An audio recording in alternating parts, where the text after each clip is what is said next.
Hi guys, I'm Kat and today I have for you a greeting in Romanian, a true crime case and also makeup. So the greeting for today is Bună seara. Bună seara. Bună seara. Well done guys, you just said good evening. Before we get started with today's video, I just need to give you a trigger warning from the get-go. This video will involve me talking about child abuse which resulted in the child's death, also animal abuse and self-harm. So if this is something that you would rather not be watching, then by all means you can stop watching this video now and I will see you in the next one. Also the disclaimer, this video is for educational purposes only. I don't mean any disrespect to anyone I talk about in the video. All the information I'm giving you is already found in the public domain, and I'll also be sharing my own views and opinions around the case I'm talking about. Thank you so much. So let's get started. And also guys, I just want to apologize in advance. I do apologize. I am so sorry for the names that I will be pronouncing. Some of them are Welsh names, so I have been really struggling to pronounce them correctly, but I am going to try my best. Anyway, I don't mean any disrespect to anyone, so that's why I wanted to just, you know, get it out there from the get-go. Shortly after 6 AM on Saturday, 31st of July 2021, the lifeless body of Logan Mwangi was found in the River Ogmore near his home in Sarn. Logan was 5 years old. He was described by everyone who knew him as a wonderful child, bright, chatty and artistic. A little boy who could light up a room. His father, Ben Mwangi, didn't live near, but he tried his best to stay in contact with his son. He describes Logan as the sweetest and most beautiful boy and says that the world is a colder and darker place without his warm smile and the happy energy with which he lived his short life. Because Logan was killed in his own home and by his own family, we will never know exactly what happened to him, but it's very clear that shortly before his death, Logan was subjected to a brutal attack. So let's get into all the details. Logan Mwangi was born on March 15, 2016 in Bridgend, Wales, United Kingdom, and was described as a lovely boy, cheerful, chatty, polite, kind and caring, with a slight stammer, but otherwise he was very healthy. His father was Benjamin Mwangi, who lived in Brentwood, Essex, but Logan had very little contact with his father during his life after Logan's mom and dad separated and she prevented him from seeing his son. Logan's teacher at Tondu Primary School, Catherine Richards, said that Logan was a loving, kind little boy. He loved school, he loved being in the outdoor classroom, and he would light up the classroom with his smile. He was very bright, he loved the muddy kitchen and his numbers. He was engrossed in everything, inquisitive, and he just loved learning. He was a polite little boy. A friend of the family, Leanne Davis, saw Logan as a happy, jolly kid. Her own son was the boisterous one of the two and the boys would run off together. Logan was well behaved and he listened. Another friend, Ryan Hales, described Logan as just amazing, with the best smile and the sweetest friend you could ask for your children. The smiling schoolboy with a cheeky grin, brown curly hair and kind eyes loved posing for the cameras, and in his photos he looked happy. But the cute, loving photos of Logan Mwangi hide the horror of what went on behind the scenes at the hands of his mother, her partner and his son. 31-year-old Angharad Williamson was born on March 16, 1991 in Essex. She was Logan's mother and they lived together at 5 Lower Jensenfried in Sarn, Bridgend. She received private primary school education and she went to public school until she was 16 years old. In 2014, she was convicted of 2 charges of theft after misusing her mother's bank card, and she was arrested for taking her mother's car, but no charges were brought. Angharad moved to Wales in 2015 after becoming pregnant with Logan so she could live with her mother. During this time, Benjamin remained living and working in Essex, but he was present for Logan's birth in 2016. During Angharad's pregnancy, she began suffering seizures. After moving back to Essex with Logan and Benjamin for a short time, Angharad and Logan returned to Bridgend and the couple then separated. In 2017, Angharad met and married Jordan Hunt, but they also separated after Jordan was convicted of attacking her. Angharad and Logan visited Ben in Essex in 2019, but this was the last time that he saw his son alive. Ben initially kept in contact with Logan and even moved to South Wales shortly before his birth in March 2016 to help co-parent. He continued to have occasional telephone contact with Logan during visits with his grandmother, Angharad's mother, at weekends. However, that soon ended when Angharad stopped Logan from visiting her mother. The last time Ben saw his son was 19 months before his death, and those were his last memories of him. Ben had been the first person to hold Logan when he was born. He used to hold him so tight. He was the best thing that happened to Ben. The last time that he saw Logan, he took him out for breakfast and lunch. He wanted to stop for a bit. Logan wanted to stop for a bit because he wanted to watch all the workmen working. He wanted to watch a crane and things like that. That was the last time that Ben saw Logan alive. When he next tried to contact Angharad in an attempt to see his son, he said, quote, "For the past 5 years, I have been struggling and trying to fight to just see Logan, and she made my life an absolute misery. All I wanted to do was be a dad." End of quote. Logan's grandmother, Claire Williamson, described her son as the apple of her eye. She said that he absolutely loved his dad. Logan was a very bright child and a joy to be around. He was thirsty to learn, and they spent a lot of time playing with him and stimulating him. He had a close relationship with his grandmother and would often have sleepovers at her house. But after John came into Logan's life, his grandmother saw less and less of him until contact was stopped permanently. In 2019, Angharad, she met and started a relationship with John Cole. They met each other at the Railway Inn pub in Bridgend and they slept together that night. Afterwards, they started a relationship which Angharad described as perfect. She said that she desperately wanted a fairy tale family. Ben Mwangi said that as soon as John stepped onto the scene in 2019, everything completely changed. He said, quote, "He said that I was talking to her too much, but obviously we'd only talk about Logan. And after that, everything just fell apart.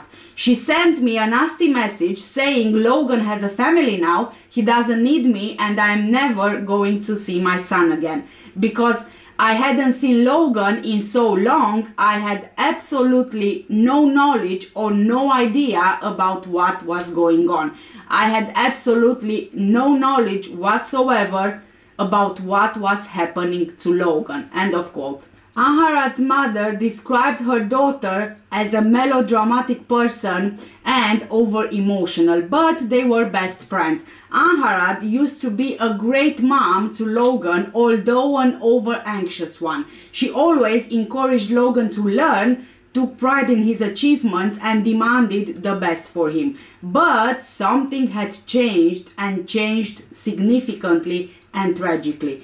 It seems that Angharad's relationship with John was the trigger for that change. Even though she would later claim that she was in fear of John, This wasn't exactly true. They had a volatile, argumentative relationship, but she was able to stand up for herself, and she did it when needed.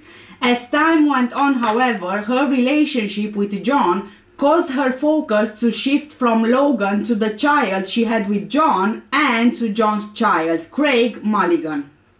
Logan then became a burden, and in Angharad's eyes, he was badly behaved, naughty, and a demanding child. This was the opposite of what everyone who knew Logan described him. She encouraged or assisted in the assault on her son. The ferocious and fatal assault could not have taken place without her full knowledge and complicity. The brutality of this assault on a small child means that no intent carries little weight. In particular, the anguish that Logan must have suffered in this assault, knowing that his mother was involved in this assault of him and did nothing to protect him, is just unimaginable. Neither before or after did Angharad do anything to protect her son. She didn't seek any medical assistance. She even took an active part in the plan to conceal what had happened. Logan attended Tondu Primary School. Logan's teacher, Miss Richards, said that Angharad was over-emotional and over-familiar, and she would be angry at staff on a number of occasions. She was also described as a needy person who liked being the center of attention. The head teacher of the primary school, Jane Prelogouskas, described Angharad as volatile, and she came across as overprotective to the point that she wouldn't expose Logan to anything. 40-year-old John J. Cole, Angharad's partner, was born on 4th of February 1982 in Rugby, Warwickshire. He was given the nickname Jay by his sister, who died during childbirth. John was a former member of the National Front, and former friends and colleagues described him as very racist. One friend had said that John was very racist to Asian or black people or any people who were different. His interests were playing late-night gaming sessions on his Xbox and also going to the gym. He has a number of previous convictions on his record dating back 2 decades. He was convicted of common assault in September 2002. In April 2003, he was convicted of assault occasioning actual bodily harm, followed by a battery conviction in October 2004. In March 2005, he was convicted of resisting or obstructing a constable. In April 2006, there was a conviction for possession of cannabis. In September 2007, he was convicted of intimidation of a witness, battery, blackmail, and perverting the course of justice. He was also convicted of burglary, theft, handling stolen goods, going equipped for theft, possession of a bladed article, criminal damage, possession of cannabis, and resisting a police officer. John had previously been in a relationship with Craig Mulligan's mother for more than a decade and brought up her son Craig as his own. They lived in the Midlands before moving to Wales in 2017 for a fresh start. His address was at 20 Maesglass in Ainsedra, Bridgend, but he was mainly living at Angharad's home at the time of Logan's death. Logan's grandmother, Claire Williamson, first clashed heads with John when Angharad was in hospital and she was looking after Logan. She would take Logan to the hospital, and John didn't want her to take Logan in the room so he doesn't disturb Angharad. But Claire felt that he was a 2-year-old child and he needed his mother. 14-year-old Craig Mulligan was born on October the 2nd, 2007 in Coventry. He is John's stepson. He was placed into care at the beginning of 2021 after his biological mother assaulted him and was sectioned under the Mental Health Act. She also claimed for many months to have cancer, which in fact was not true. Craig's biological father, who remained absent throughout his life, died in a car crash in 2012.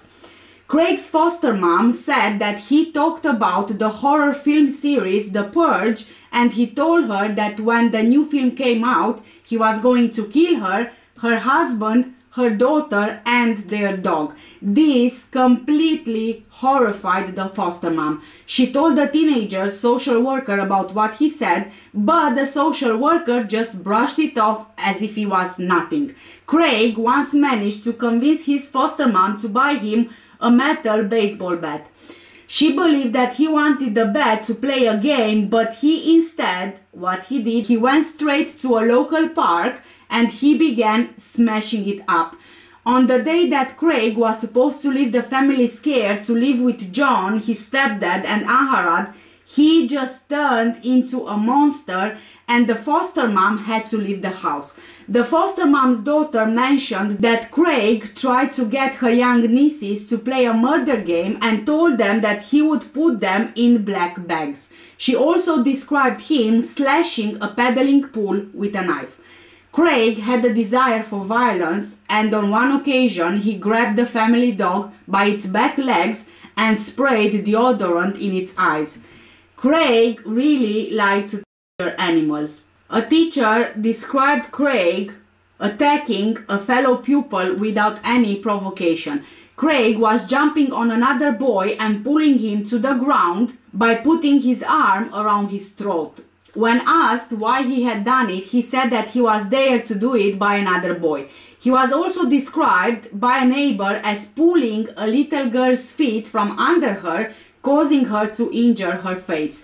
On another occasion, he was caught repeatedly punching another pupil in the midriff. When asked to stop, he said, quote, "No, he's an asshole." Craig was simply besotted with his stepfather and he would do anything for him.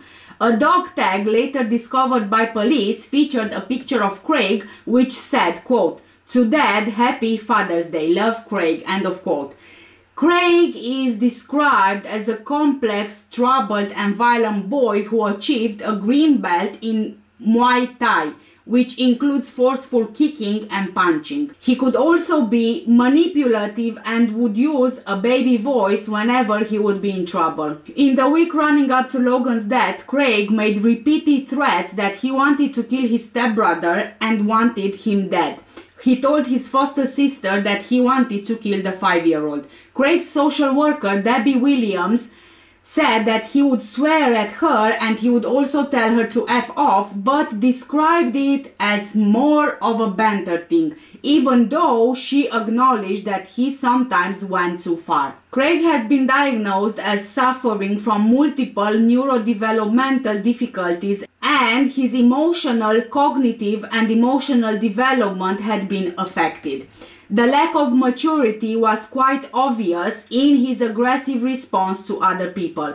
Craig idolized his father John. John was the only father that Craig knew and grew up with, as his biological father was never in the picture. All Craig wanted was to gain John's approval. Craig didn't live in the family home for over 6 months. He didn't even see Logan as a brother. When he was in foster care, he referred to Logan as the 5-year-old, and on more than one occasion said that he wanted to kill Logan. It was either because, Logan was living with John and the three of them were seen as a family, but Craig was in foster care, or Craig said these things for more sinister reasons. While he was in foster care, there was no evidence that he mistreated Logan at any time. There were some claims that he pushed Logan down the stairs in August 2020 when his arm was broken.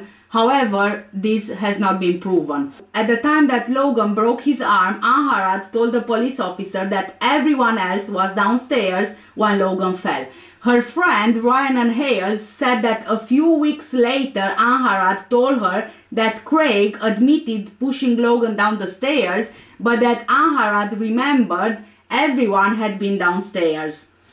It's all a bit confusing with this account. It wasn't until January 2021 that Angharad reported to police that Craig told her he pushed Logan down the stairs. However, just a year earlier, in August 2020, her story was different and by her own admissions, she was told different things at different times, and she actually got confused by it. At the time of Logan's death, Craig had just moved in with Logan, John, Angharad and the baby, just around a week prior. So at this point, they are all living together in the same house. John was in fact fighting for Craig to be taken out of foster care and move in with them. It would have been obvious to Craig that Logan, being only 5 years old, was vulnerable. He was 8 years younger than him and much smaller. The pain and suffering caused to Logan must have been obvious to Craig as well, but he did nothing to protect and help him. Angharad and John were mistreating Logan, whether it was by subjecting him to severe punishments or failing to report injuries. There were a lot of red flags during the run-up to Logan's death. John was racist towards Logan, and he even gave him the name Coco Pop because of his skin color. John didn't like him at all and treated him unkindly because of his racist beliefs.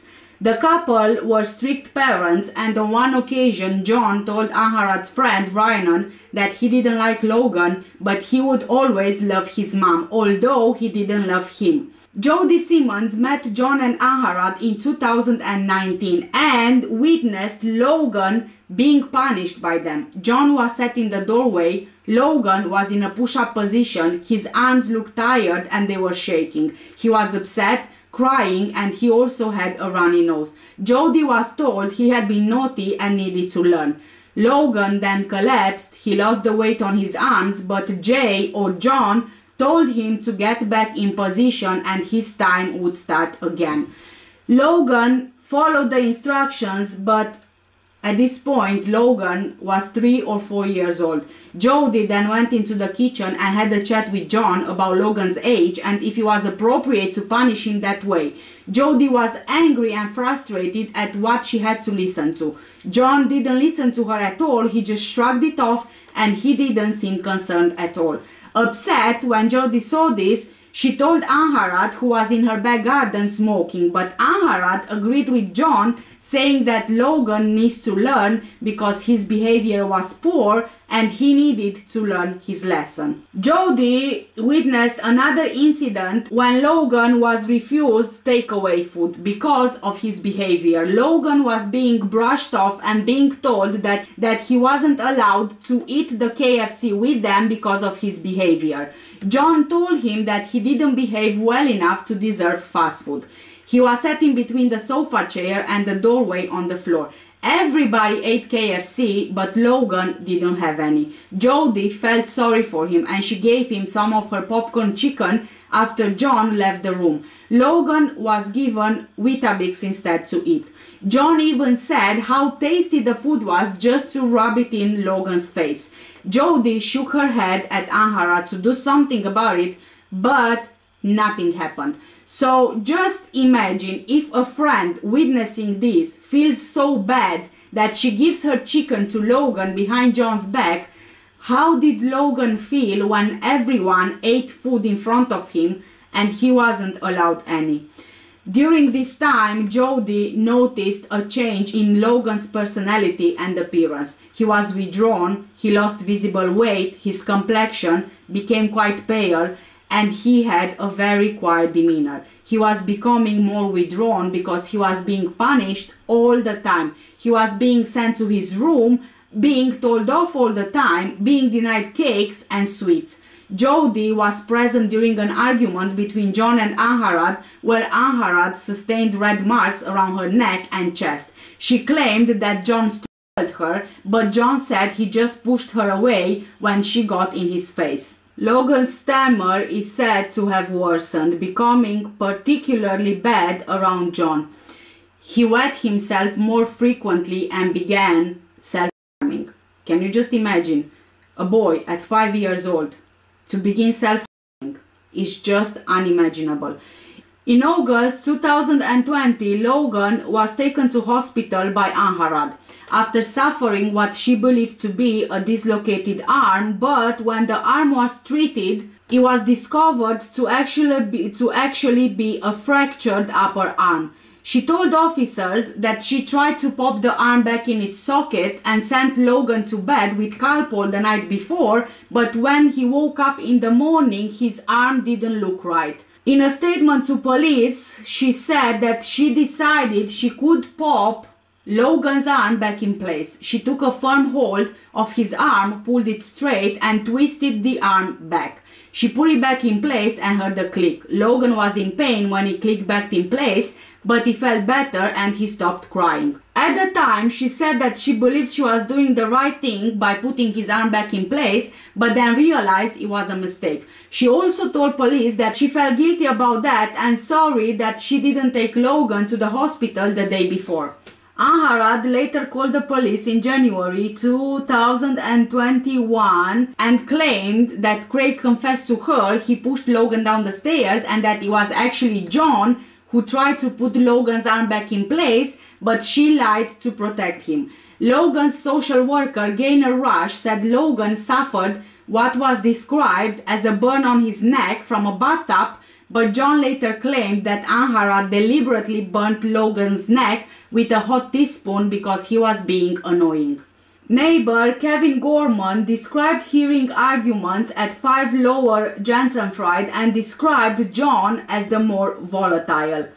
As time went on, closer to the tragic events of today's case, the shouting at Logan was getting worse and worse.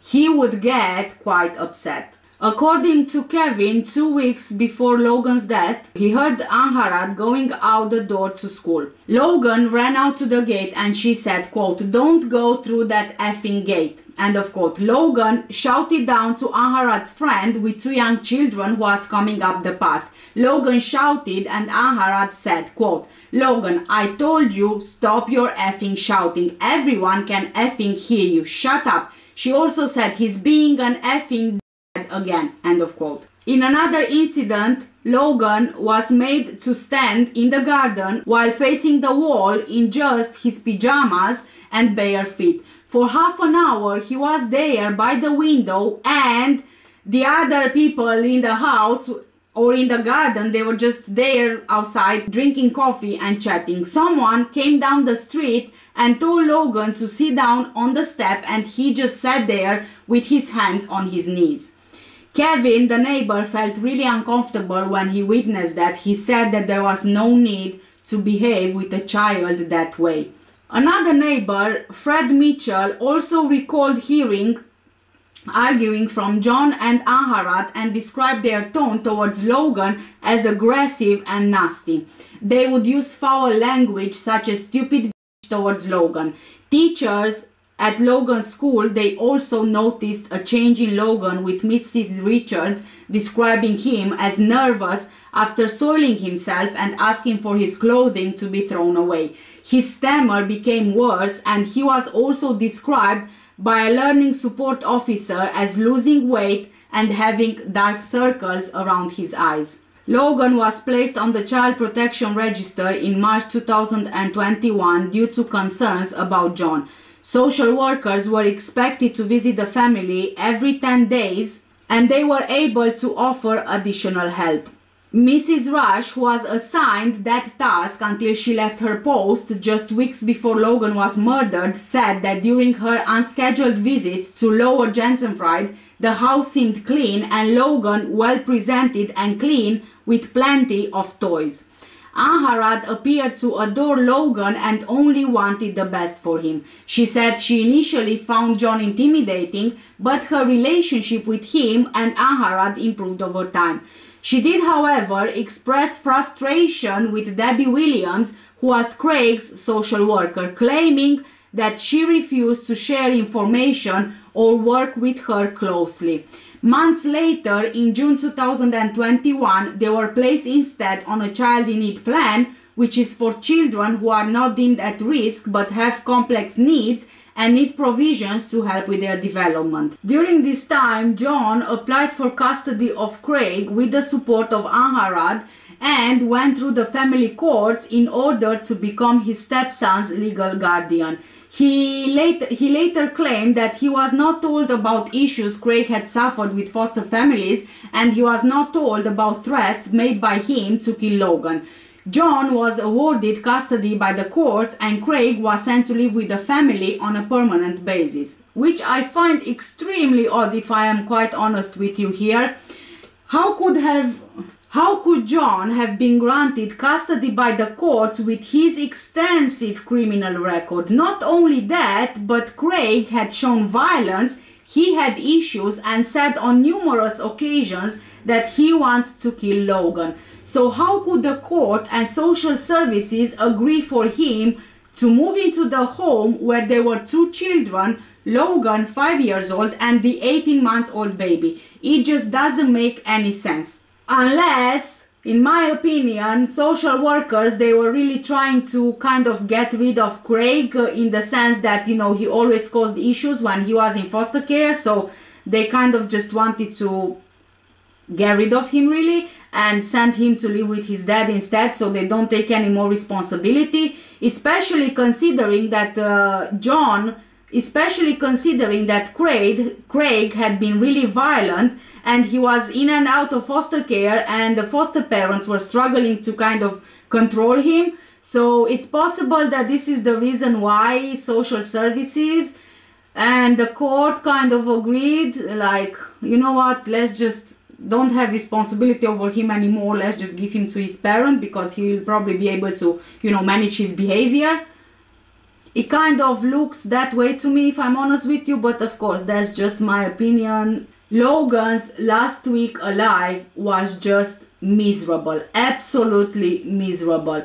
He was lonely and isolated. He tested positive for COVID and he was confined to his room behind a barred gate with the windows and curtains closed, in a room described as a dungeon. He was prevented from interacting with the rest of the family, and when food was brought to his room, he was forced to look away and face the wall. Craig arrived at 5 Lower Jensen Fried on Monday, July 26, 2021. The long-term plan was for the family to move to Maze Glass, where Logan and Craig would share a bedroom before they applied for a bigger flat. Logan was last seen alive by someone other than his mother, stepfather and Craig during a FaceTime call between John and his friend Callum Williams on July 27th. He was sat on the stairs coloring numbers and he was described by Callum as joyful and quite happy. In the days prior to Logan's death, he had tested positive for COVID. His mother and stepfather actually had a good reason to be cautious about the virus, as their younger son, then aged 18 months, was born with difficult circumstances and they were concerned about any infection that could affect his lungs.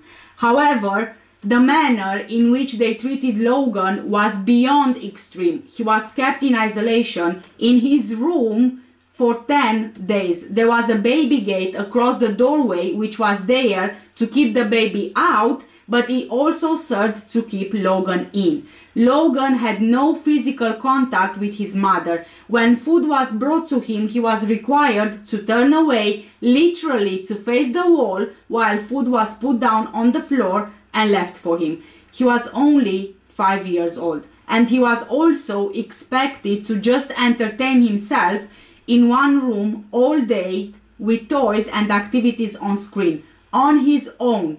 Now, you tell me, what 5-year-old would be able to spend a whole day only in their bedroom, on their own, the whole time, with no other human contact? Curtains closed so he can't see anything outside, a baby gate outside of his room so he can't go anywhere else, effectively held in a cage, and expected to just be okay with it, not to cry or be frustrated or irritated or nothing like that. This treatment of Logan was the culmination of treatment which dehumanized him in the eyes of his mother and stepfather. While teachers and other people who knew him described an engaging, well-behaved child, Angharad and John described a badly behaved boy who was very often naughty and demanding of attention. Of course that, you know, Logan, he would be demanding of attention since he was being kept alone in a room a whole day, every day. He really Of course, he longed for human contact, just like any other person would. They punished him by refusing him takeaway food with the rest of the family and making him stand for up to half an hour facing a wall. John would also eat in front of him, teasing him as he wasn't allowed to eat. Neighbors heard shouting at Logan, which was aggressive and nasty. One neighbor heard Angharad shout at him to stop acting like an effing dickhead. On the Friday before Logan was found dead, Angharad said that he had been running around like an absolute toon, then sitting on the floor and refusing to get up. John described him lying on the floor, refusing to get up and refusing to eat. At 2:51 p.m. on July 29, 2021, there was an argument between Angharad and Craig outside the house. Craig was seen hanging on to Angharad as she was trying to leave the property. She was described by witnesses as hysterical. Craig stood in the gateway and pushed her back into the garden before she went back into the house. The neighbor, Mr. Witcher, witnessed the altercation and he actually described Angharad as hysterical and Craig as desperate, as he tried to convince his stepmother to go back into the house. The neighbor claimed that she told Craig, "You're making a scene, Craig." Angharad later claimed that she tried to leave the house after John and Craig viciously assaulted Logan by punching him to the stomach and sweeping his feet to knock him down. At 1:45 p.m. on July 30th, Craig's social worker, Debbie, arrived at the property, but she was refused entry to the house on the grounds of Logan's COVID diagnosis. She stood outside speaking with John and Angharad. John asked her about benefits for 20 minutes before she left the property. During her visit, she was told that Logan was up and down, but no serious concerns were actually reported. She briefly spoke with Craig, who told her to F off, of course. Later that evening, John claimed that he assaulted Logan by clipping him to the back of the head because he refused to have a bath, because of his fear of water, apparently. So I don't know how you can get a 5-year-old to stop being scared of water if you're gonna assault him when he's scared of water, of having a bath. I mean, I remember exactly that my 5-year-old, he was terrified of going into the bath, but by no means did I think that it's okay to assault him so he's not scared of the water, so he has a bath instead. It just, you know, doesn't make any sense. John also said that he threw him on the bed and then Angharad grabbed Logan by the collar of his pajama top and shouted, "Stop effing lying," in anger. At 5 a.m. on the morning of July 31st, neighbor Paula Heath was woken by the sound of bickering or arguing, but she couldn't tell what was being said. She then heard a woman shouting, "What have you done with my son? Where is my son? I want my son."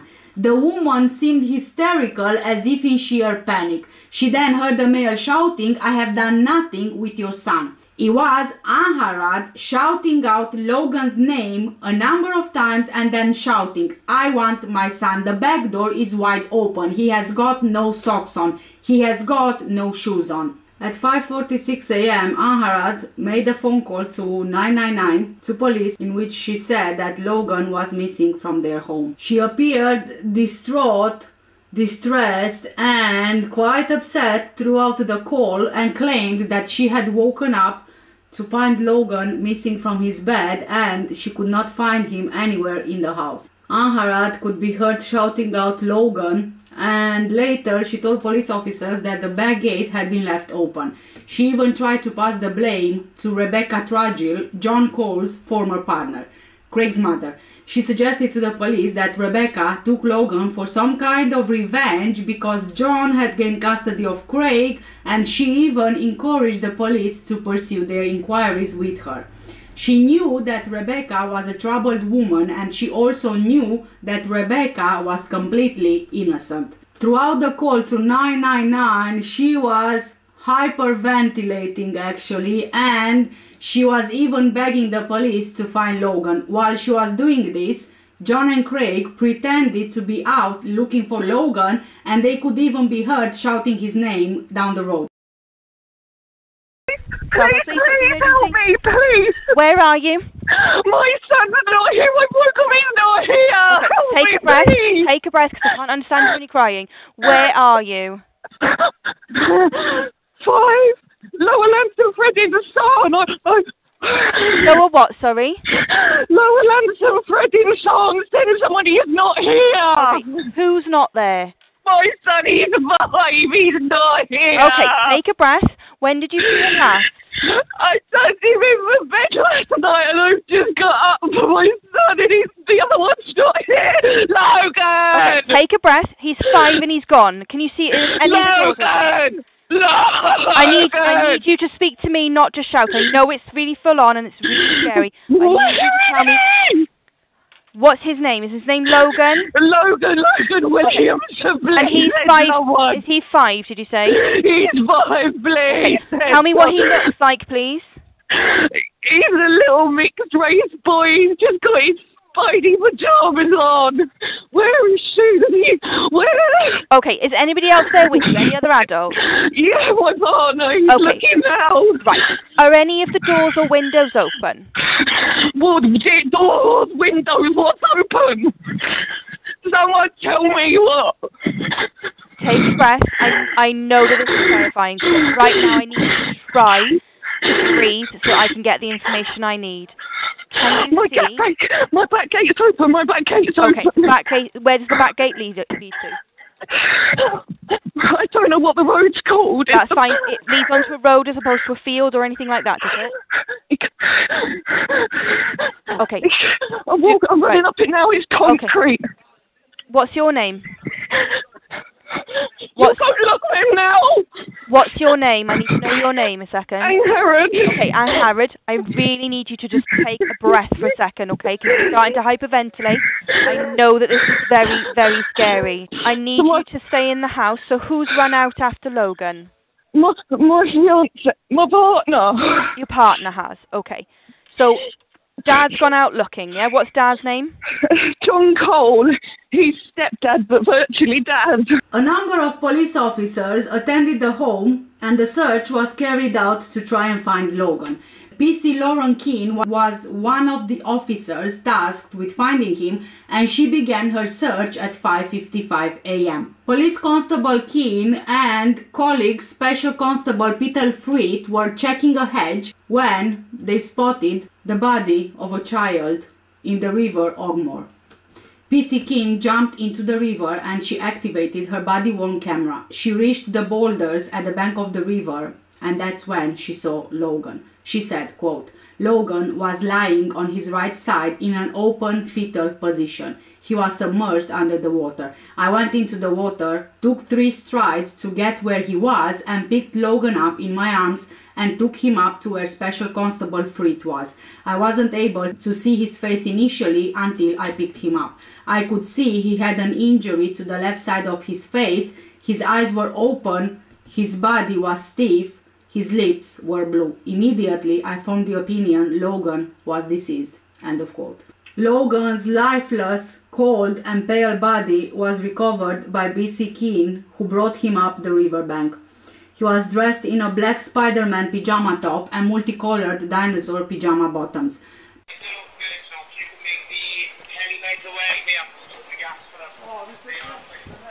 Paramedic Mark Howers attended the scene to treat him. He said that his skin was pale and mottled. He was blue in color and had a bruise above his left eye, probably the length of his eyebrow. He was profoundly hypothermic with a temperature of 20.1 degrees and showed no signs of life. Based on the information from the mother and his body temperature as well, there was an assumption he could have been there for a few hours. Logan was taken to the Princess of Wales Hospital in Bridgend, but despite the best efforts of the emergency services, Logan was sadly pronounced dead at 7:15 a.m. It was revealed that Logan had suffered catastrophic injuries to his internal organs and his brain. These injuries were so extreme that they were considered to be consistent with a fall from a great height or a high-velocity road traffic collision. There were extensive injuries to the abdomen, including a lacerated liver, a tear to the bowel, and a degloving injury to the duodenum, which is part of the small intestine. The pathologist also found 300 milliliters of dark liquid blood in the abdominal cavity. He also suffered extensive bruising to the scalp and back of the head, and his brain suffered significant trauma. There was hemorrhaging to the right side of the head and inside the skull. Neurologist Dr. George Lemmy said he believed there was evidence of more than one brain injury and possibly more than one episode of trauma. Logan had also sustained 56 bruises, cuts and abrasions to his body, including a visible cut to his forehead. The injuries were believed to be consistent with blunt force trauma and a forceful assault. There was no evidence to suggest that Logan had drowned, and it was established he died before entering the river. Pathologist Dr. John Williams said there was evidence of healing in some of the injuries, which suggested there was a period of survival up to several hours between the point injuries were caused and Logan's death. Injuries to the brain were believed to have been caused 36 to 48 hours before his death. The severity of these injuries could be expected with a fall or collapse, and in the absence of a high-velocity accident, the injuries were consistent with a blow or blows, a kick or kicks, or impact of impacts with a weapon. Logan also had a fractured collarbone which was left untreated for several weeks, with parts of the bone not knitted together.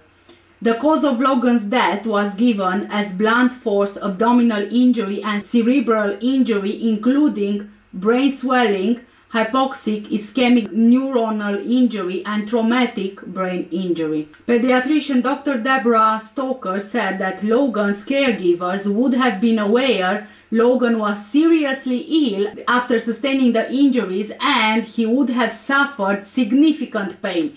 If conscious, he would have been visibly distressed. The injuries were indicative of an abused child having sustained thumps, kicks and stamps.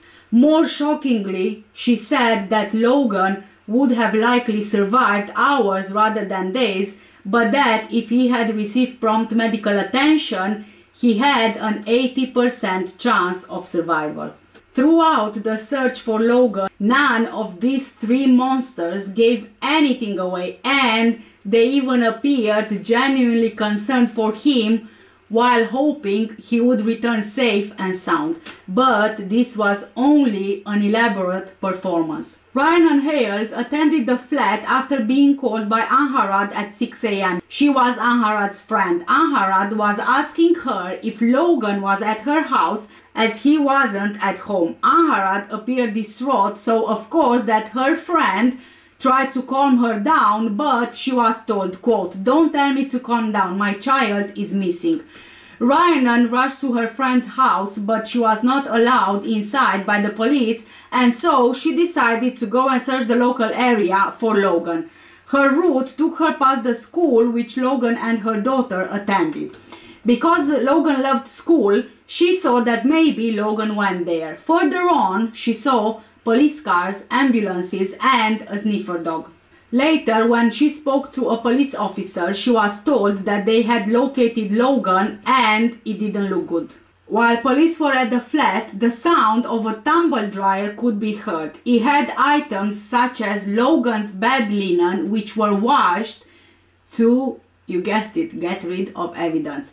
During conversations with numerous police officers, Angharad was described as acting erratically, hysterically and emotionally, and at one point she appeared to suffer a seizure. Police Constable Richard Lee, who attended the flat, said, quote, "I told her Logan was unconscious and she asked me to clarify what I meant. I said he was unconscious and my colleagues were trying to revive him." End of quote. And I'll be playing the clip for you right here.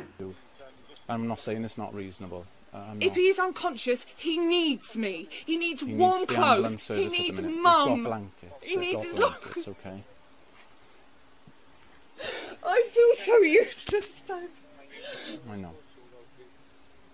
It's not my fault. I'm not allowed to see my own biological son. Angharad, look. He's unconscious. Why is he unconscious? Listen, I don't know. I don't know. Right now, the best thing... All I'm getting is answers like this. Why is no one telling me what's going on? I don't know. Sweetheart, look. He's please, my baby. What's going on? You need to calm down. They need to do their job. Yeah? Logan!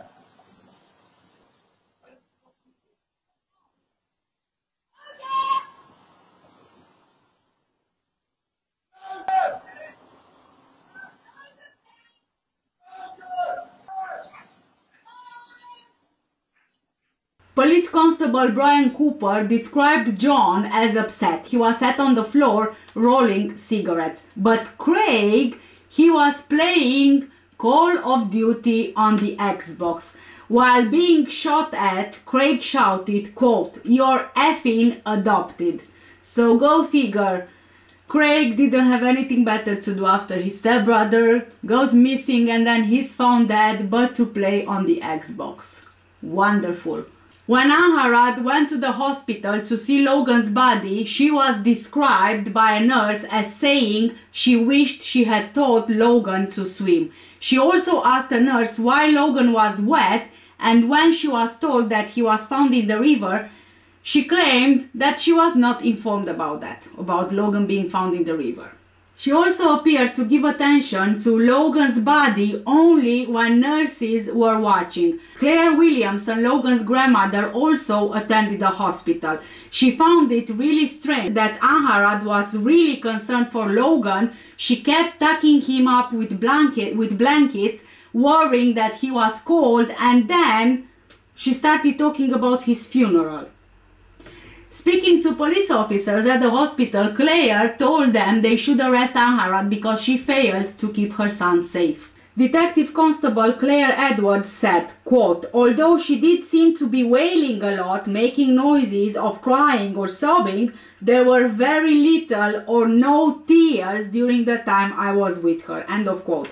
After speaking to police, nurses noticed a change in Angharad and described her as aggressive with a nasty streak about her. She even made a point of kissing Logan's forehead whilst being observed by hospital staff, like this was some kind of a show for her. Logan's father, Benjamin Mwangi, was at work in Essex when between 2 p.m. and 2:30 p.m. officers came to see him. Just before they arrived, Ben actually received a phone call from his brother, but he was quite erratic on the phone and Ben couldn't really make sense of what he was saying.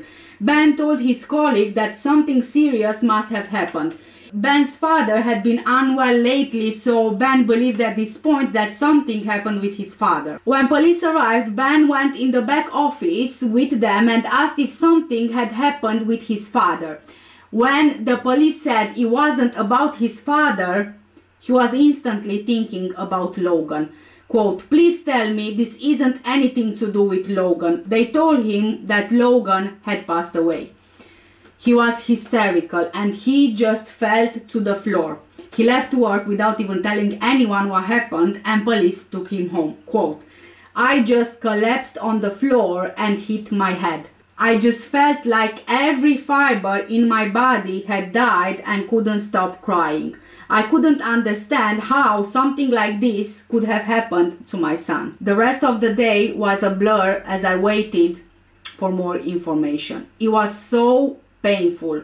The following day, when I was made aware that Logan's mother had been arrested on suspicion of murder, I am just devastated that I couldn't have been there to protect him. End of quote. Claire Williamson visited her daughter Angharad on the 1st of August 2021. Angharad told her not to be surprised, which is quite interesting. Angharad told her not to be surprised if her and John will be arrested. Of course that her mother asked her why, they would be arrested if they haven't done anything wrong.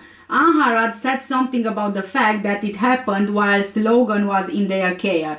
While at their home, Claire said that Craig appeared to be acting strangely, and whilst they were discussing Logan in the kitchen, he came in and said, "For God's sake, he's dead." Jodie Simmons, you remember Jodie Simmons, their friend, and her then partner Daniel O'Brien visited their home, and Daniel described Angharad as acting very strangely. Something just wasn't quite right. Angharad had said that she missed punishing Logan and telling him to stand in the corner. Daniel was in shock. He looked at his partner and he shook his head. John was heaving a lot like he was going to be sick. Craig seemed to be, celebrating. He seemed quite happy. Jodie said, quote, "I thought it was strange. I wouldn't be taking phone calls if he was my son. Angharad asked me what I heard and if I heard any news about what had happened to Logan, and I told her I hadn't heard anything." End of quote. Angharad became angry and she even kicked the cupboard door when she received a phone call and she was being told about the results of the post-mortem examination. Jodie said, quote, "At that point, I knew something wasn't right. Me and Dan had exchanged a number of looks and I didn't feel comfortable." End of quote. Describing Craig's demeanor, Jodie said, quote, "Happy. He wanted to size Dan up. He was stood there with fists up and chest out as if to say, 'Come on.' He was smiling, laughing as if he was celebrating. I asked him to pipe down and go back into the living room, and so he did." End of quote. That night, John called his childhood friend Darren Casely and asked him if he had seen the news about a 5-year-old boy drowning in Bridgend, and told his friend that that boy was Logan. He was described as bursting into tears and said, quote, "I brought him up since he was a baby. What was I supposed to do?" Darren, the friend, believed that John was actually referring to Logan, but he was in fact referring to his stepson, Craig.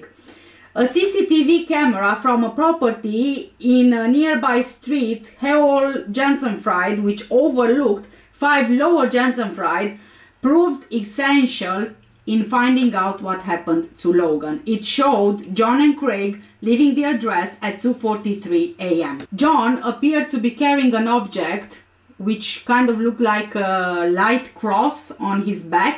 This was later identified as the arms of Logan's lifeless body. They were then seen walking in the direction of Pendy Park, following the path along the river before dumping Logan's body like fly tipping rubbish near a sewage pipe and the railway bridge. After John and Craig left the property, the light in Logan's bedroom could be seen switched on and off by Angharad. At 2:44 a.m. the curtain in Logan's room was partially opened by her, causing the light from inside the flat to shine brightly. The light was seen switching on and off between 10:09 p.m. and 3:31 a.m. When John and Craig returned to the address at 2:51 a.m., they were seen leaving again at 3:16 a.m. towards the direction of the river to dispose of Logan's ripped dinosaur pyjama top in Woodland, before returning back to the flat at 3:27 a.m. Logan was placed far out into the water to make it look as if he just wandered off and then he drowned, or maybe to, try and provide an explanation for his injuries. They then gave the story that they would be fly tipping in the river, which was wrong of them, of course, but obviously this was intended to disguise what they were doing. However, they decided to dispose of Logan's body as if they were disposing of rubbish. Logan's Paw Patrol pillow, a duvet, a mattress protector were recovered from his bedroom and were found to contain small patches of blood staining. When these were analyzed, the blood contained a DNA sample which matched with Logan. On August the 4th, a search was carried out among woodland near Pendy Park when a pyjama top belonging to Logan was discovered near an embankment next to the A4063. It was a multicolored dinosaur pyjama top which was ripped into 3 pieces. An examination showed there was neckline damage to the collar of the top. On the night that Logan's body was dumped, there was activity on Angharad's Samsung phone, and including the watching of YouTube videos related to Dr. Pimple Popper, BMWs, makeup, conjoined sisters, pain management, tragus removal, and the cleaning of a big long toenail. The phone also accessed the Barclays banking app and the dialer application. Like, you know, like nothing just happened. She was looking at her favorite YouTube videos while her son's body lay dead in the river, lay deceased in the river. These findings actually contradicted Angharad's account that she was asleep on the night Logan's body was removed and dumped. Analysis of her phone prior to July 30th showed a pattern of YouTube videos being watched linked to pimple popping, with videos of that nature watched more than 300 times. So it was quite clear that this is something that Angharad would usually watch. In the days before Logan's death, she watched the following YouTube videos. Kidnapped 4-year-old Rebecca Lewis reunited with family. Family speaks after Utah babysitter is sentenced to prison for shaking baby. Missing toddler just clung to me. After Logan's body was found, Angharad made a number of Google searches for news articles using the search term 5-year-old dead Bridget. She read an article on ITV News about Logan's body being found, as well as a Sky News article and a Guardian article. Angharad, John and Craig were arrested on suspicion of murder at 6:20 p.m. on August the 1st, 2021 at their home address. The reactions were quite different to each other. John was quiet and he accepted his arrest. Angharad broke down and started wailing, and Craig acted aggressively. Okay, so this is John, okay? Alright, John. Right, we've obviously come to speak to you. What I need to tell you now, okay? 1822. I'm arresting you on suspicion of the murder of Logan. What? I do not have to say anything, but it may harm your defence if you do not mention one question, something which you later rely on in court. Anything you do say may be given evidence, okay? The necessity for my arrest of you today is for prompt and effective investigation, to protect a vulnerable person, and to prevent the loss and secure of any additional evidence we need, okay? Why am I getting arrested? Right, do you want to have a sit down by there a minute, please? Do you want to have a sit down by here a minute, Angharad? And have a sit by here now. Sit down on the... I've done anything wrong! Do you want to have a sit down by there a minute, right? Don't want you falling down, right? Have a sit down by there, okay? Okay? Right, you're under arrest on suspicion of murder, okay? So you do not have to say anything, but it may harm your defence if you do not mention one question, something which relates to the court. Anything you do say may be given in evidence. Necessity for the arrest, okay, is to prevent loss of property, to allow a prompt and effective investigation, and to protect vulnerable persons and children, okay? We get social services, okay? Don't take my children away! No? Okay, it's as part of the investigation. I haven't done anything wrong! Okay. Where is Logan? Where is Logan, He's please? still with us at the moment. He's still in the hospital with doctors. What happened to him? Can't explain anything further at the moment. Why is nobody talking to me? You're supposed to be helping find out what happened, not arresting me when I'm telling you my son's... Okay. What is wrong with you guys? You're supposed to be helping me. Angharad, I understand you're upset. I understand. Is your son dead? Is your son been found in a river? Okay, Angharad, we understand you're very upset. We've got an investigation. I'm very upset. I've just lost my son. You've taken my other children away. While he was in police custody, John implied to a prison officer that Craig was responsible for killing Logan. He said, quote, "The thing is, I didn't kill Logan. I heard Craig reciting a rap song saying, quote, I like kids, I want to punch and kick them. I've got a moral dilemma. Do I go down for murder or protect my son?" End of quote. Angharad was remanded in custody and she was taken to HMP Eastwood Park in Gloucestershire. While in custody, she told a prison officer, quote, "My partner beat him and I was trying to deal with it myself." Joanne Brooks, an inmate, observed her acting strangely in prison when they worked on the same cleaning team and said that she was going by the name Angie. She asked Joanne if she knew who she was, if she knew her name, but Joanne hadn't heard about her. Angharad said, quote, "Have you heard of the Bridgend baby, the boy who was murdered and thrown in the river? I was his mother." Joanne felt as if she was telling her what she bought from the shops. She said she was in there for her own protection and she had been offered an identity change, dyeing her hair, changing her name, going from glasses to wearing contact lenses.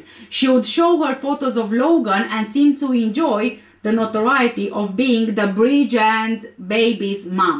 Angharad would give Joanne different accounts about how Logan's injuries were caused and told her she attended Logan's funeral, but she told someone else in the same prison that she didn't attend the funeral, so I don't know which one was it. Angharad even told other inmates that the lights would prove her innocence. And after she was charged with murder, she actually called for a meeting with the women on her wing, and according to Joanne, she stood at the end of the table. She announced she had been charged with murder and asked if we would support her because she was going to prove her innocence and she did not kill her child. Later that evening, Angharad was watching Married at First Sight Australia in her cell whilst eating snacks and laughing.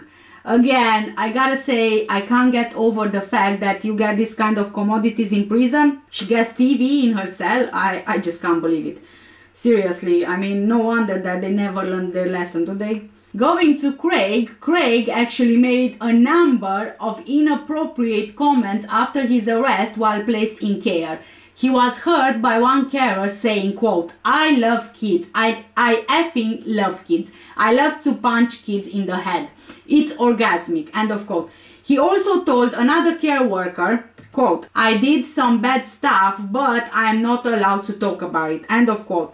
On another occasion, he was heard shouting, quote, "Where are the kids? I want to kill all the kids," end of quote. He also told one care worker, quote, "If you knew what was going on in my head, trust me, you don't want to know," end of quote. He later said, quote again, "I ain't letting my dad take the blame. No way. I might just plead guilty next week. My solicitor knows all about my mental state and I forget stuff," end of quote.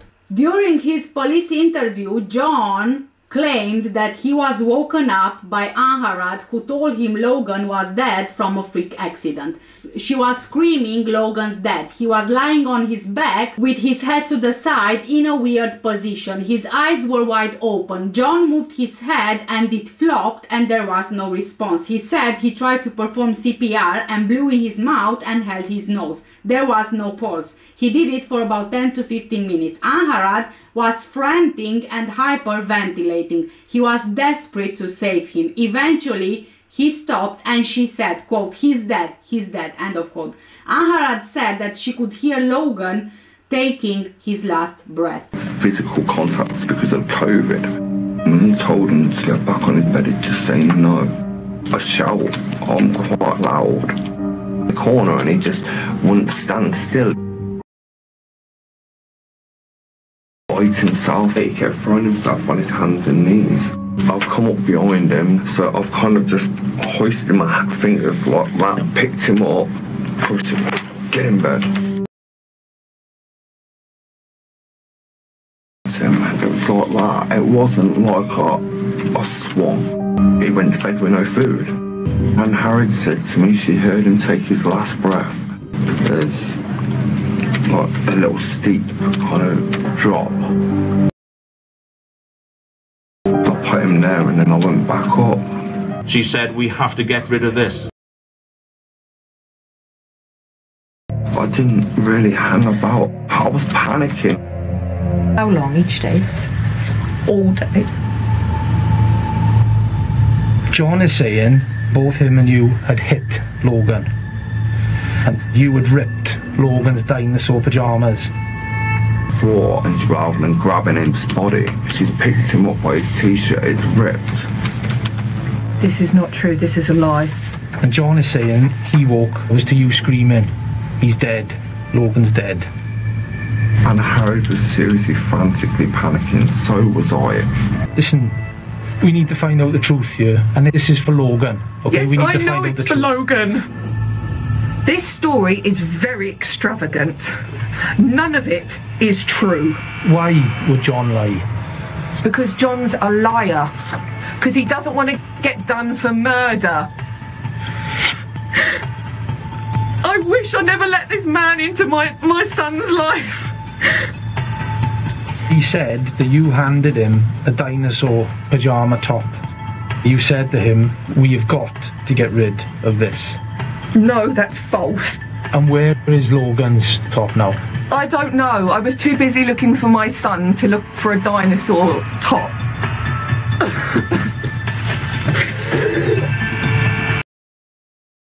Middle of the night, then Dad come into the living room with me. I know we weren't meant to do it, but we grabbed some of the rubbish in the back garden and we chucked it in the river. Now it was all in like black bags and everything. I don't know what was in the bags, I can't remember. And then about 20 minutes after, we went back out to check whether they've gone down. We didn't say anything. We were trying to be as quiet as we could because we didn't want to wake Logan or Angharad. And I don't know whether Logan was still there at that point because we didn't look. John also said that he didn't hit Logan in the tummy and didn't see Angharad hit him either in the stomach. Logan had been jumping around all day and it had been a difficult day. He said that both of them grabbed Logan and took him to the bedroom. John said he then fell asleep at midnight. John admitted that both of them were getting frustrated with Logan and would grab him and smack him. Angharad smacked him earlier that day but missed and actually caught him on the cheek. He also told police that after dumping Logan, Angharad told him to get rid of Logan's ripped pyjama top which he dumped in the woodland.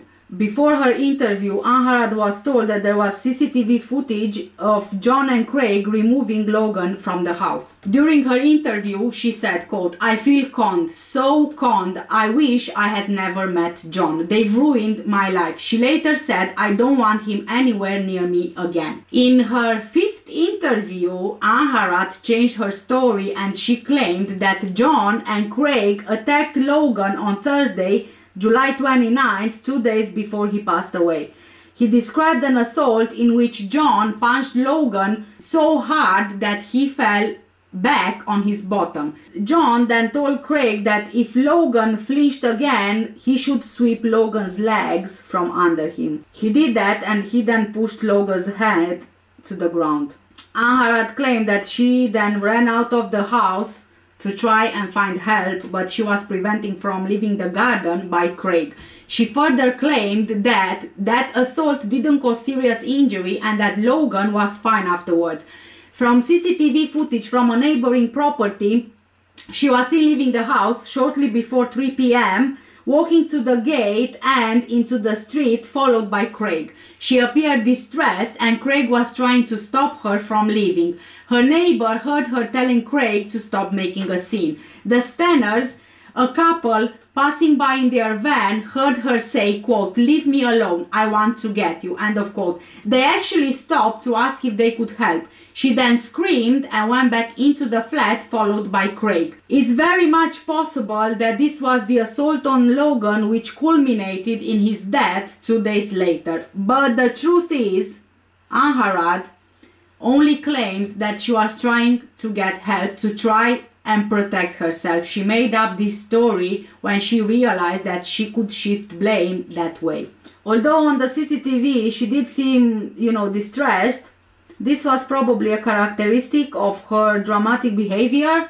She wasn't trying to get away from John and find help for Logan. The Stanners asked if they could help, and she turned away and she went back into the house. If really she was looking for help, that would have been, you know, the opportunity to ask for help. But what did she do? She went straight back into the house where the person she claimed to be scared of was. If really an assault happened that day, as she described it, this was not the cause of Logan's death. Logan passed away because of a combination of a blunt force trauma to the head, suffered a few hours before his death, and the abdominal trauma also suffered a few hours before his death. There may be, you know, some truth to Angharad's account, which would be consistent with the earlier brain injury, but that makes it even worse, because she had the opportunity to protect her son from further injury, but she chose to do nothing instead. The following day, she even went to the shops with her phone, completely unconcerned for her son's welfare. And the only call that she made was to her social worker, sounding like just, you know, her normal self, and saying that she just wanted to discuss a few things. If really she had been looking for help, you know, for Logan, she could very well have used her phone to call someone, to call for help. She could have told her social worker that Logan needed help. There were just so many opportunities where she could actually help her son, but the truth is that she chose not to do it. She chose not to help her son. And not because she was in fear of John, no, but it was because she simply just didn't care. Most likely there was a far more serious attack on Logan further during that day, on 29th of July, or maybe even the following day. In the early hours of Friday, 30th of July, the curtains to Logan's bedroom were opened and closed on a number of occasions. They were closed just after 8:30 a.m., so there was only a small gap left, and they remained like that until 5:30 p.m. However, Angharad claimed that Logan was fine and he was running around whilst she was disinfecting his room following a negative COVID test. Logan's injuries meant that he could not have eaten, and all that was found in his stomach was a small quantity of cereal. While it's not known at what time in the day Logan was assaulted, resulting in him passing away, for most or part of that Friday he was injured and dying. If any one of them would have sought medical assistance for him, he had an 80% chance of survival, despite the severity of his injuries. They only needed to make a call and Logan would still be with us today.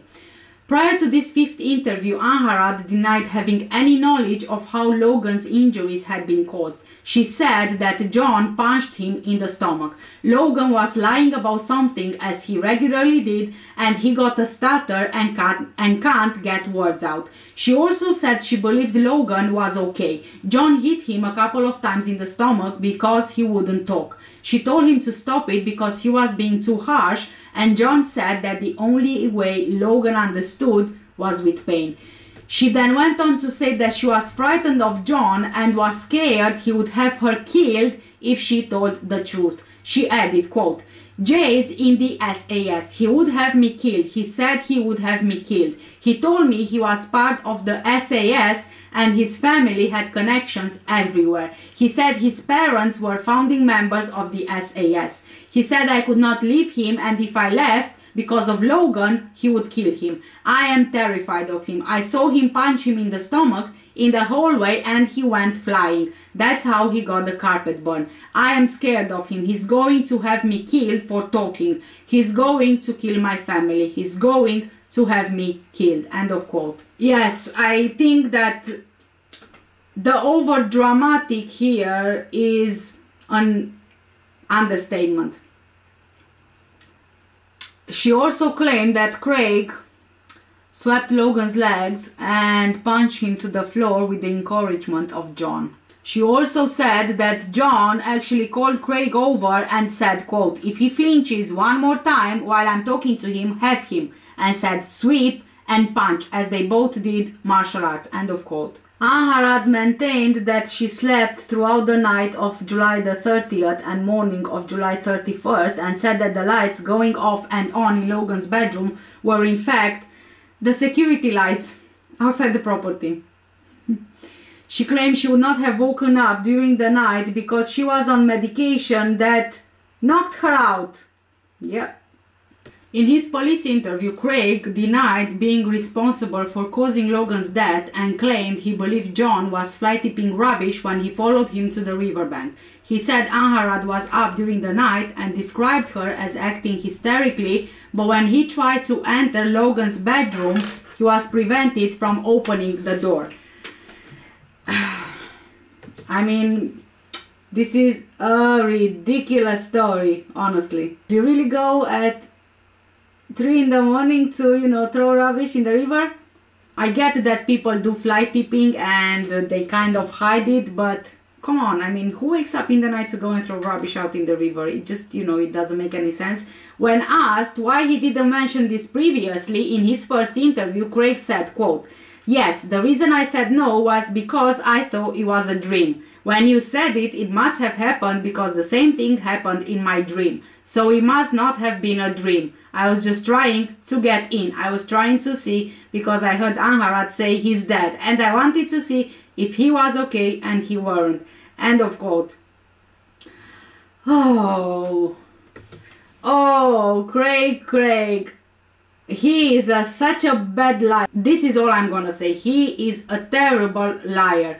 His story just sounds so childish. It really does. Craig denied that he and John attacked Logan days before his death. I know that we've talked about this before, but the autopsy report actually indicated that there were 56 external injuries on Logan's body, mostly bruising.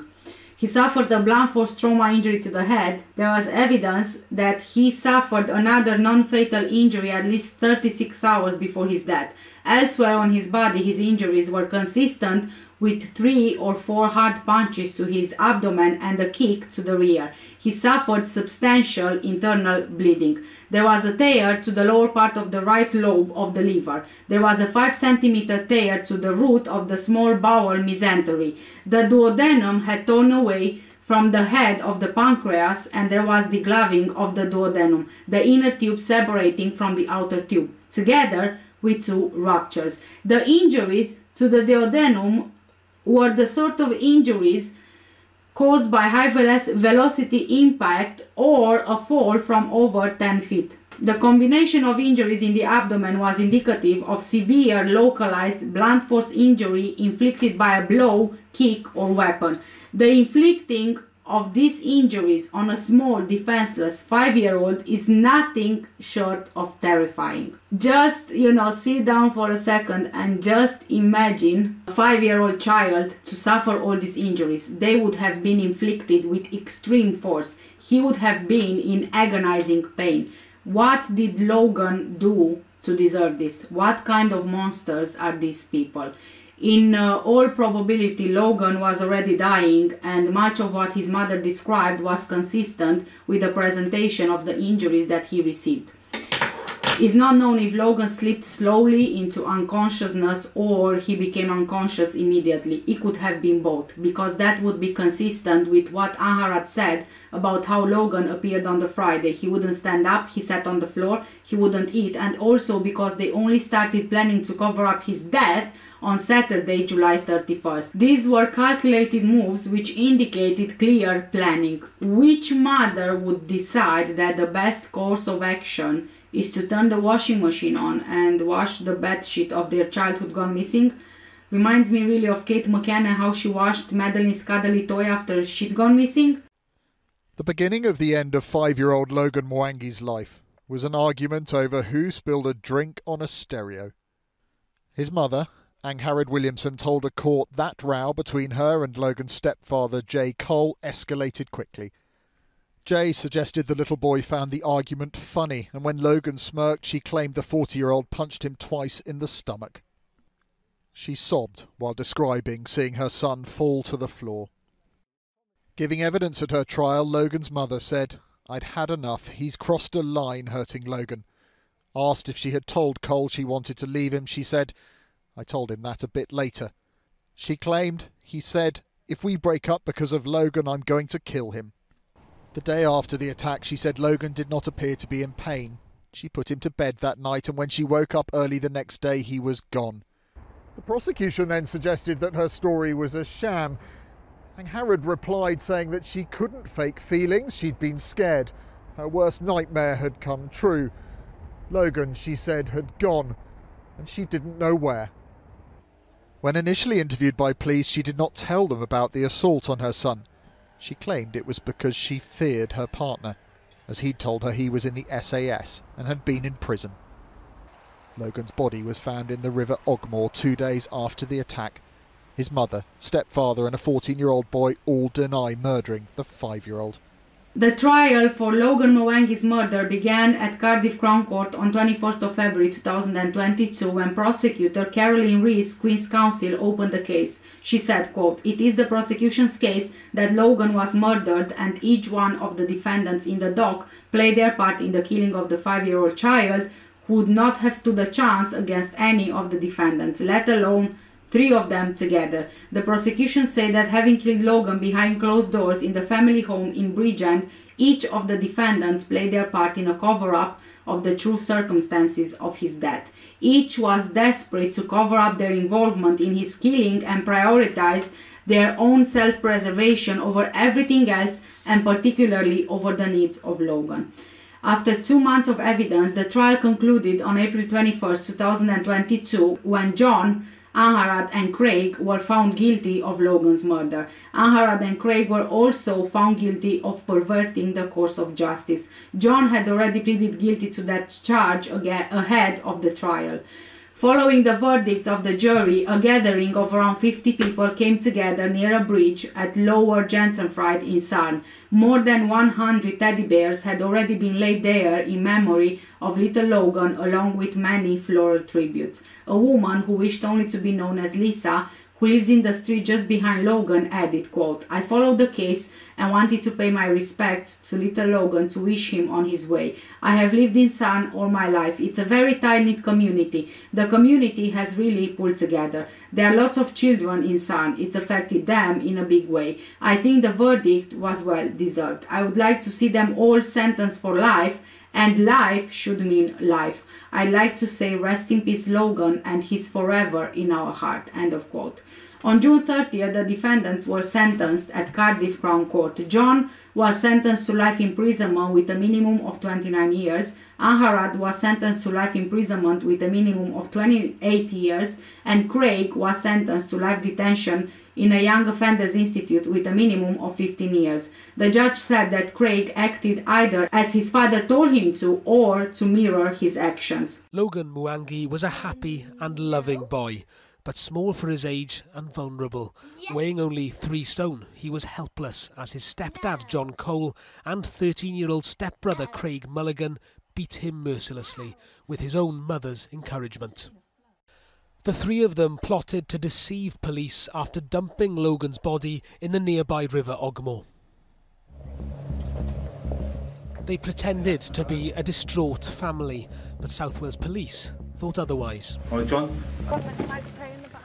In custody, Angharad's Williamson continued with the act. And then I woke up and Logan wasn't there. Logan's biological father, Ben Mwangi, was in court today to see the 3 murderers handed life sentences. His ex-partner will serve a minimum of 28 years, Cole a minimum of 29, while Craig Mulligan, Cole's stepson who had come to live in the house, will serve at least 15 years. Ben was stopped from seeing his son by Williamson and Cole and is now fighting to change the law. He told ITV that social services should be duty-bound to tell biological parents when their children are believed to be at risk. If I can stop this from happening to anybody else, then that would be the most positive thing. My lasting memory of him was just that happy little boy. They called me Daddy. Some of the tributes to Logan's brief life may be fading, but his killers sentenced today have a lifetime to reflect on their actions and the happy, innocent life they so needlessly ended.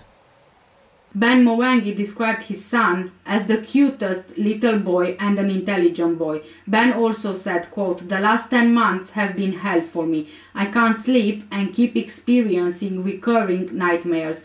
My dreams of Logan are so vivid. Logan comes to tell me that he's okay and to check if I'm okay. He runs into him in my arms and I hold him tight, but he then slowly disappears until he's no longer in my arms. I wake up screaming and crying. I find it difficult to go back to sleep. I don't want to go back to sleep because I don't want to experience these dreams because they are so painful." End of quote. Ben said that the death of Logan affected his family and friends and he has been unable to go out anymore. He added, quote, "At this moment I have extreme trust issues. I can't see a future in another relationship or having more children because I don't want something like this to ever happen to me again. I have accepted that this is my life now. One of the biggest questions in my whole entire life I'll always be asking myself is why?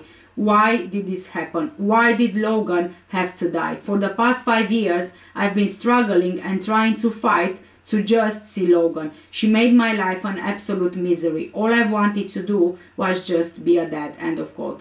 Throughout his short life, Logan was cruelly beaten by his mother, stepfather and stepbrother, isolated from the family unit, punished severely, called names, and ultimately murdered in his own home before being dumped in a river like flighted rubbish by those who were meant to protect him. The lies, deception and stomach-turning performances carried out by his family in a bid to avoid justice saw police officers make the traumatic discovery of Logan lying pale, cold and alone in the water of the River Ogmore, dressed in mismatched pajamas. Unlike his mother and stepfather, the emergency services provided Logan with more care and concern than he had received in a very long time as they fought to save his life.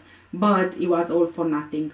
Logan was already dead when he entered the river, having been carried by John from Angharad's house in the dead of night with the assistance of 13-year-old Craig.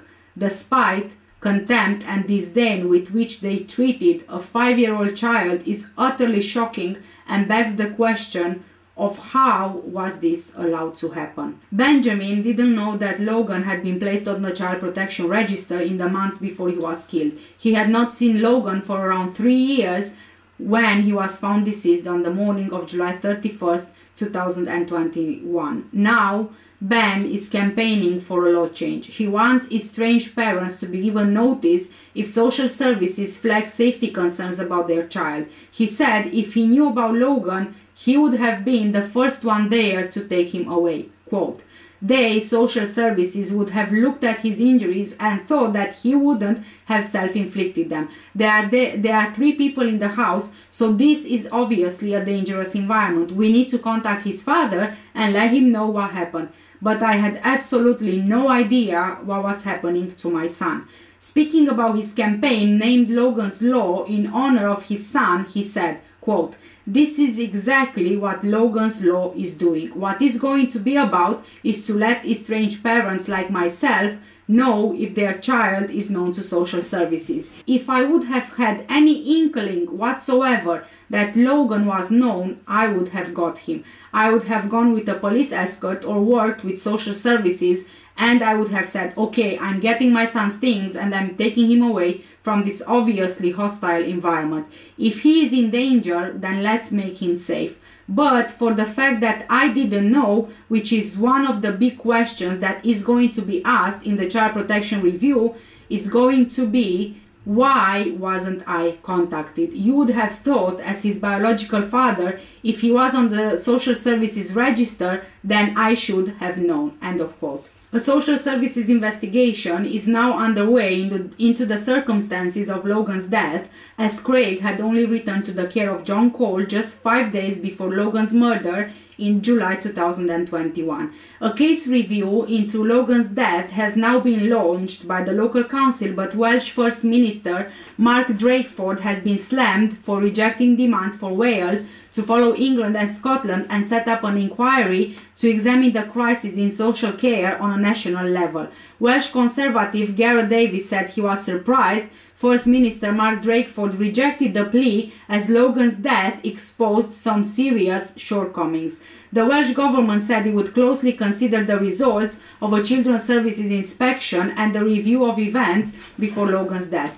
The last major social services failure in Wales was just 6 weeks ago, when adoptive father Matthew Scully Hicks killed his 18-month-old daughter Elsie under the eyes of social workers. Logan had been stepped down on the child protection register just 2 weeks before his death by social workers from Bridgend Council in South Wales. The same Children's Services Department also supported moving Craig out of foster care and into the family home, despite having made threats to kill Logan. That fact was only reportable after a judge ruled it was of significant public interest to name Craig so the family dynamics could be explained. But at every step in proceedings, Bridgend Council tried to hide their missed opportunities to save Logan, with social workers requesting to be anonymized during court proceedings. Prosecutor Caroline Rees Queen's counsel told the court, quote, "Several social workers have raised requests for anonymity orders. It seems they have been wrongly informed they are entitled to them." End of quote. The council kept a close eye on proceedings throughout the 9-week trial, often having 2 press officers and 2 solicitors in court, as well as other officials from Children's Services. Later, after the guilty verdicts were returned, lawyers from the council briefed Craig's defense team that they wished to keep the teenage killer anonymous because naming him could affect his rehabilitation. Even though during the trial he was referred to only as X, now we know his name because the judge decided to lift the anonymity order. And guys, this is the truly horrific case of Logan Mwangi, and it feels like at this point the story keeps repeating and repeating and repeating, only the names are different. Yet again, we see a mother putting her new partner's needs first before her own child, which is, again, I'm going to say, and I feel like I sound like a broken record in all my videos, what I think is that even though all 3 of them were responsible for Logan's death, it was probably Craig who killed them. The red flags were definitely there for a very long time. Craig was violent, he loved animals, which is never a good sign. He even expressed that he wanted to kill Logan, his foster carers and their dog. He said it so many times that he wants to kill kids, to kill people, but social services saw it as banter, which I am honestly struggling to understand. I've heard this one before, very close to me, deemed as dark humor and things like that, but we all know that children do kill, and I am struggling to understand why don't we take what children say more seriously, because at the end of the day, when you sit and you think on killing someone and you start imagining it in your head, that means that you are thinking on it. That means that you want to know how it's like. It's more than just curiosity or imagination. When you actually sit down and you think on it, it just messes you up, because children are naturally curious, impressionable, and when they know that they shouldn't be doing something, they will try to do it even more. So for a child to say that they want to kill another child, it's something that I think, in my honest opinion, we should be taking very seriously. And it just goes to show that something is not quite right and they need help, because no child who doesn't have issues talks about killing people and even goes into detail on how they want to do it. Even more so, if an adult would say that to someone, that they want to kill a person, the police would arrest them. So how is it different with children? How do we make it different with children? Don't we have already so many examples of children killing people?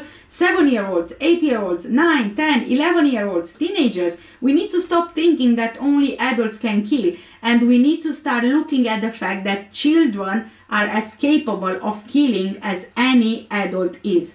So yes, I do believe that Craig ultimately did it. John helped him because he was his son, and Angharad, well, she knew that she was using Logan as well as the others, so obviously that she didn't want to go to prison. Just like we've seen John and Craig stuck together because they were the closest, right? Angharad was only the stepmother and Craig was John's son, so naturally that he would side with his son, and both of them turned on Angharad, and then she turned on both of them. Then they eventually blamed each other, pointed the fingers at each other. I am also trying to, you know, kind of wrap my mind around social services not informing Ben of Logan being on the register. Ben was his biological father, he had parental responsibilities of Logan, and he had all the rights as his father to know that Logan was placed on the register. Why wouldn't he be informed at all about what was happening to his son? I'm 100% sure that if he would be his mother instead and not a father, the mother would have been informed. And again, it just goes back to bias, in my opinion. You have fathers who are not believed because they are the man. You have fathers who are being used by their partners, but they are not believed because they are the man. You have mothers who stop their children from seeing their father, but nothing is done about this. Yet, if you have a father who stops the child seeing the mother, social services get involved immediately. Why is that? What's the difference? Why is a father different to a mother when it comes to legal rights? Why do social services think that it's okay for the biological father who has rights not to be informed if something is happening to their child? Why do social services, the legal system, and the police always side with the mother? This is not only biased, but it's fundamentally wrong, and it gets fathers to completely distrust the system because it's always working against them. We need to stop that. Fathers need to be given just as much right as the mother is when they have parental responsibility, and of course when they are good fathers, because obviously you don't want to give a child to another father, right? If only this would have been done, Logan Mwangi would still be with us here today. Thank you so much guys for watching today's video. Take care, stay safe, and if you are interested to know any of the makeup that I used to do my today's look, then all the products are linked in the description down below under this video. Again, thank you for watching, take care, stay safe, and I'll see you in the next one. Bye.